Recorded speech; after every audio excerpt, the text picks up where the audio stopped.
नमस्कार दोस्तों, कैसे हो आप सब। आई होप कि आप सब अच्छे होंगे। दोस्तों, तो आज जो मैं रियल इंसिडेंट लेके आया हूँ वो कुछ ऐसा है। आपको आधी रात को कोई इंसान मिल जाए और आप इसके पीछे चले जाओ और वहां उसके पीछे जाते जाते अचानक से आप कुछ ऐसा देख जाओ कि वो देखने के बाद आपको ऐसा लगे कि यहाँ पे कोई इंसान तो रहता ही नहीं, क्योंकि जहाँ पे आप पहुंचे हो वो जगह पूरी कब्रिस्तान है। तो ऐसा क्या हुआ था, वो इंसान कौन था और ये पीछे जाने वाला बंदा उसके साथ क्यों लग गया था, तो ये सारी चीजें मैं आपको बताऊं। उससे पहले आपके पास भी ऐसा कोई भी रियल इंसिडेंट हो, अगर चाहो कि वो सुनने के बाद लोगों में थोड़ी सी अवेयरनेस फैले, तो मुझे बिना देरी के शेयर कर दीजिए मेरे इंस्टाग्राम और मेरे ईमेल आईडी पे। आपको मैं एक छोटी सी रिक्वेस्ट करता हूँ, जो आप चैनल पे नए हो तो सब्सक्राइब कर दो, वीडियो पसंद आता है तो लाइक कर दो और हो सके तो शेयर भी कर दो। तो बिना further delay let's start the video.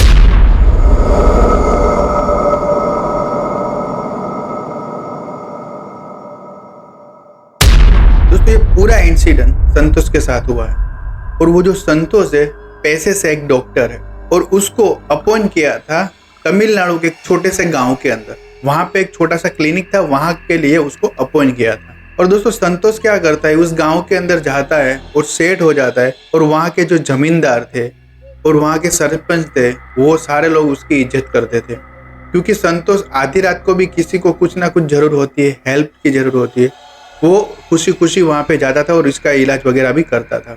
दोस्तों, एक रात ऐसा हुआ कि जो संतोष है वो अपना क्लिनिक बंद करने के बाद घर पे जाता है। घर पे जाने के बाद अपनी दादी के साथ वो रहता था, दादी के साथ खाना खाने के बाद बात वगैरह करता था और अपने जो सोने का टाइम है उस हिसाब से वो सो जाता है। और आधी रात को करीबन मान लो 2:30 से 3 बजे के बीच में उसके घर के अंदर एक दस्तक होती है।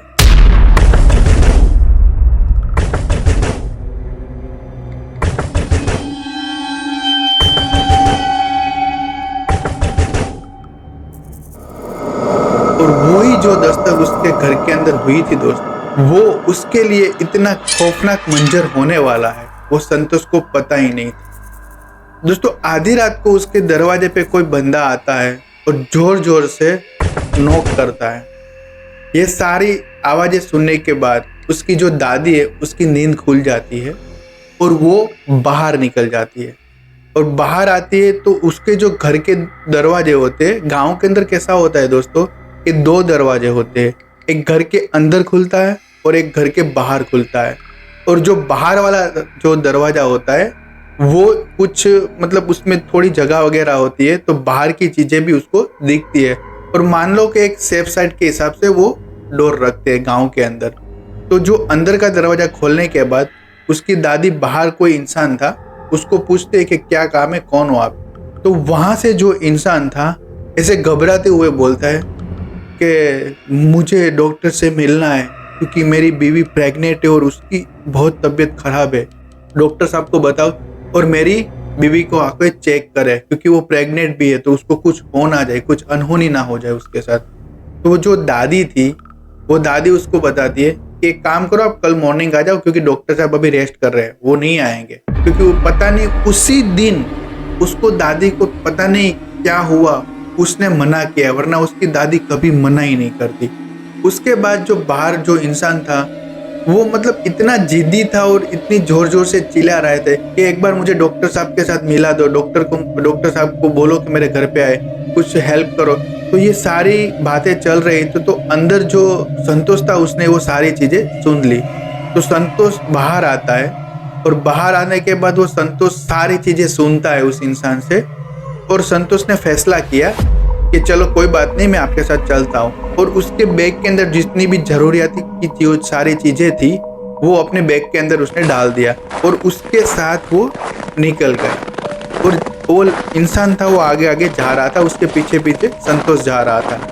और वो इंसान को जब से वो संतोष अपने घर से निकला था और उसके आगे आगे जितना भी रास्ता उसने काट लिया था, तब तक संतोष ने उसका फेस नहीं देखा था, क्योंकि वहाँ पे गांव के अंदर जो स्ट्रीट लाइट होती है वो भी बहुत कम थी। और उस दिन जो चांद था वो भी बादलों में छुपा हुआ था, तो उसे ज्यादातर कुछ देख नहीं पाया था। उसको सिर्फ इतना ही लगा कि उसने कुछ पुराने कपड़े पहने हैं, तो ज्यादा उसने कुछ सोचा ही नहीं। बट वो जो इंसान था वो बार बार एक ही चीज बोल रहा था कि डॉक्टर साहब मुझे माफ करना, क्योंकि मेरी बीबी की तबीयत ठीक नहीं है, वरना मैं आपको आधी रात को परेशान नहीं करता था। और मान लो कि वो थोड़ी थोड़ी देर के बाद यही चीजें दोहराई जा रहा था और अचानक से वो रास्ता कुछ अलग आया कि जो वो संतोष ने कभी देखा ही नहीं था। तो वो संतोष ने एक बार उसको पूछा कि हम लोग कहाँ जा रहे हैं। तो संतोष को वो इंसान बताता है कि थोड़े ही आगे वहां से मेरा घर आ जाएगा। संतोष ओके बोलता है और उसके पीछे चलने लगता है। वापस से वो इंसान था, वही चीजें बोल रहा था। बट संतोष ने वहां पे एक चीज नोट की थी, क्योंकि कोई इंसान चलता है, नीचे मिट्टी वगैरह है, तो उसमें थोड़ी सी आवाज तो आती है। जैसे ही पैर रखो तो आवाज जो भी आती है वो ऐसी आवाज आती है। बट संतोष ने नोटिस किया कि वो आवाज दो ही पैर के आ रही थी और वो दो ही पैर खुद के थे। वो इंसान चल रहा है तो उसकी कोई आवाज ही नहीं आ रही है। तब संतोष ने शायद अपने मन को ऐसे मनाया कि शायद उसने चप्पल वगैरह नहीं पहने होंगे, कुछ होगा नहीं इसलिए आवाज नहीं आ रही है। फिर भी दिमाग में ऐसे थॉट आए और वही थॉट को उसे वहां ही दफन करके वो आगे निकल गया। तो अचानक से एक जगह पे साइड में एक रास्ता था छोटा सा, वहां पे वो इंसान नीचे उतरने लगा और संतोष तो उसको पीछे देखने के बाद संतोष की उसके नीचे चला गया। बट जब सामने संतोष ने देखा तो वहां पे कोई ऐसी जगह थी कि वहां पे कभी इंसान तो रहता ही नहीं था, क्योंकि वहां पे जो जगह थी वो कब्रिस्तान, और कब्रिस्तान के अंदर इंसान तो नहीं रहते। जो रहते हैं वो आपको पता है कि कौन सी चीज वहां पे रहती है। तो संतोष वहां पे रुक गया और संतोष उस इंसान को पूछता है कि यहाँ कहाँ आपका घर है, यहाँ तो कोई है ही नहीं, हमें कहाँ जाना है। क्योंकि इंसान थोड़ा गुस्सा हो गया था, क्योंकि वो उसको कब्रिस्तान के पास लाया। वो इंसान प्यार से समझाता है तो इस रास्ते से मेरा घर जल्दी आ जाएगा, क्योंकि इस कब्रिस्तान के पीछे ही मेरा घर है और वहां से घूमने जाते तो बहुत टाइम लग जाता, तो इसलिए मैं यहाँ से लेके आया हूँ, क्योंकि मुझे टेंशन हो रही है मेरी बीवी की, तो आप यहाँ से ही चलो। तो संतोष ने ऐसा ही सोचा कि कोई बात नहीं। संतोष वापस से उसके पीछे पीछे जाने लगा। जैसे ही संतोष ने उस कब्रिस्तान को क्रॉस किया, क्रॉस करने के बाद वहां पे थोड़ी बहुत हल्की फुल्की रोशनी थी और वही रोशनी संतोष के लिए पूरी काली छाया में बदल गई। क्योंकि संतोष जो देखता है, पहले तो संतोष है वो उस इंसान का फेस देखने का ट्राई कर रहा है, बट उसका फेस दिख ही नहीं रहा है। कुछ ब्लैक ब्लैक फेस जैसा लग रहा है। बट जब संतोष उसके सामने देखता है तो उसकी आंखें नहीं है, उसका नाक नहीं है, उसका मुंह नहीं है, कुछ उसके फेस के अंदर कुछ नहीं है। मान लो ऐसा ब्लैक ऐसा फेस ही है। उस टाइम के अंदर संतोष इतना घबरा गया कि उसके रोंगटे खड़े हो गए और फ्रीजी हो गया। फिर भी उसने संतुलन नहीं बिगाड़ा और अपने माइंड के अंदर ऐसा ही सोचा कि मुझे यहाँ से कैसे निकलना है। और ऐसे करते करते उसने नीचे देखा। तो दोस्तों नीचे देखने के बाद तो संतोष जो डरा हुआ था उससे भी ज्यादा डर गया, क्योंकि जब उसने नीचे देखा तो वो इंसान 1 फुट हवा में, उसके पैर ही नहीं थे। और जब उसको वो वहां पे थॉट आया था, इसीलिए आया था क्योंकि वो उसके पैर ही नहीं थे, तो पैर के तो आवाज आ ही नहीं रही, तो उसको वहीं समझ जाना चाहिए था। और संतोष ने वहां पे एक ही चीज सोची कि मैं यहाँ से निकलूं कैसे। और संतोष उसको एक दिमाग में एक आइडिया है और वो उस इंसान को बताता है कि एक बात मेरी सुनो, कि मुझे अभी ध्यान आया कि आपकी जो वाइफ है वो प्रेग्नेंट है, तो उसके लिए एक जो सीरीन है वो घर पे पड़ा है, तो मुझे लेने जाना पड़ेगा, क्योंकि उसके बिना कुछ होगा ही नहीं। तो वो इंसान गुस्से में बोलता है अब कहीं नहीं जाना है, इधर ही आओ, और उससे पहले आप कहीं मत जाओ, पहले मेरी बीवी को दे और इसकी नीड हो तो ही आप लेने जाओ। फिर संतोष वापस से शांति से पुकारता है कि मेरी बात सुनो, वो प्रेग्नेंट है तो मुझे वो सिरिंज उसको देनी पड़ेगी, उसके बाद ही उसका इलाज में कुछ ना कुछ कर पाऊंगा। और ऐसा है तो एक काम करो, मेरा बैग मैं यहाँ ही रख देता हूँ और मैं जल्दी जाके वापस आ जाता हूँ, क्योंकि अभी मुझे ये रास्ता पता चल गया, तब तक आप अपनी बीवी के पास रहो। ऐसी बातें करते करते वो इंसान ने भी कुछ बोले उससे पहले वो संतोष वहां से भागने लगा। बट वो संतोष वहां से भाग रहा था, पर उसको तो पता ही था मैं उससे कितना भी भागूं वो मेरे पास आने के अंदर जस्ट सेकंड ही लगाएगा। फिर भी वो भगवान का नाम लेते लेते लेते लेते लेते वो मतलब अपने घर तक पहुंच ही गया। फाइनली घर के अंदर आने के बाद वो अपनी दादी को सारी चीजें बताता है। और उस रात वो दादी, संतोष और उसकी दादी पूरी रात जागते हैं। जागने के बाद जब ब्रह्म मुहूर्त का जो टाइम होता है उस टाइम हो गया, फिर उसको थोड़ी सी राहत की सांस वो लगी कि भाई अब कुछ नहीं होगा। और भगवान की पूजा भी की, भगवान का नाम भी लिया। पूरी रात वो उन लोगों ने वही किया। और उसकी दादी ने उसे बोला कि काम कर, ये सारी चीजें अपने दिमाग से निकाल दे और जो काम कर रहा है वो काम कर, अपनी क्लिनिक के लिए जाने के लिए रेडी हो जा। संतोष ने भी सोचा कि मैं वही करता हूँ, दादी ने बोला वही। और वो संतोष से रेडी होके अपने क्लिनिक पे चला गया।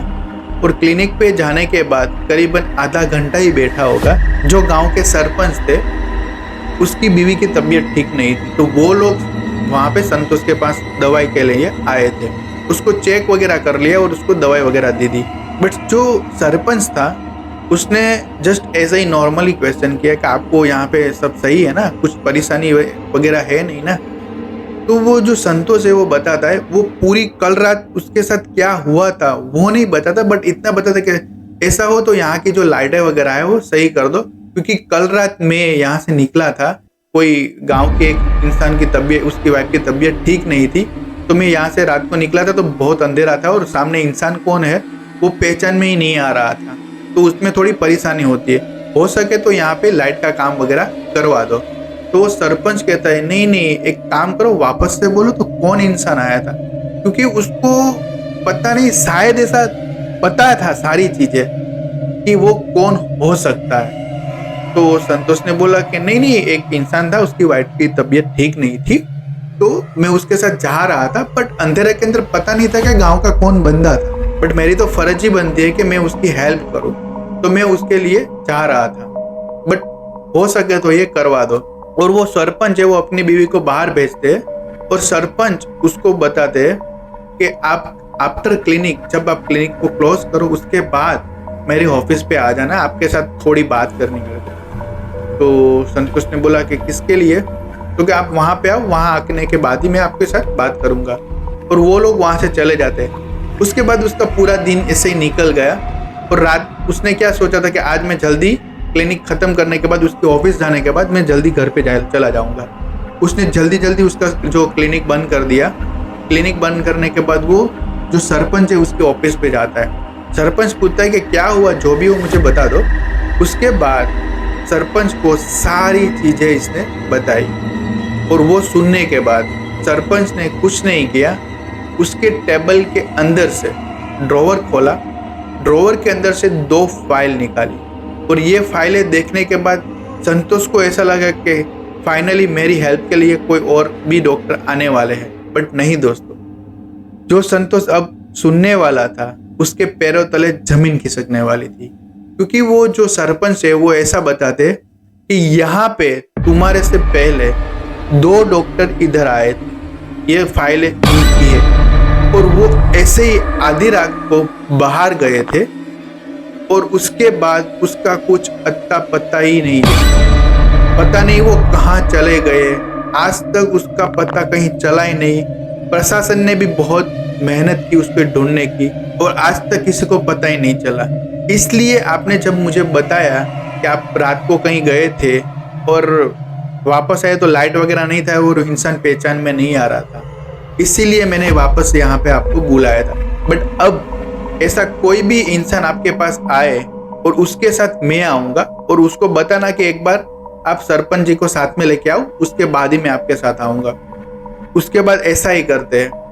और दोस्तों, क्योंकि वो गांव वालों को पता ही नहीं था कि वो इंसान कौन आ रहा था, वो कौन था कि वो डॉक्टर को ले गया था। उसके बाद उसको जानने की बहुत कोशिश की, बट आज तक वो पता ही नहीं चल पाया कि वो इंसान कौन था कि रात को आता है और डॉक्टर लोगों को ही टारगेट करता है। तो दोस्तों, ये ही पूरा इंसिडेंट संतोष के साथ हुआ था। तो इसमें से दोस्तों हमें एक अवेयरनेस मिलती है कि आधी रात को आपका कोई भी आपको बुलाए और आपके अननोन पर्सन है तो उसके साथ कहीं जाने से पहले 100 बार सोचना चाहिए, क्योंकि वो जो इंसान जो आपके साथ चल रहा है वो इंसान तो है ही नहीं। और ऐसा भी दोस्तों हो सकता है क्योंकि अननोन पर्सन आपके साथ चल रहा है बट वो आपका भाई है, बट वो आपका भाई नहीं है। तो ऐसा भी हो सकता है दोस्तों। तो दोस्तों ये पूरा रियल इंसिडेंट संतोष के साथ हुआ था। और आपको पसंद आया हो तो लाइक, शेयर और सब्सक्राइब करके जाना। तो दोस्तों मिलते हैं नेक्स्ट स्टोरी के अंदर, तब तक के लिए stay tuned with the channel. Bye.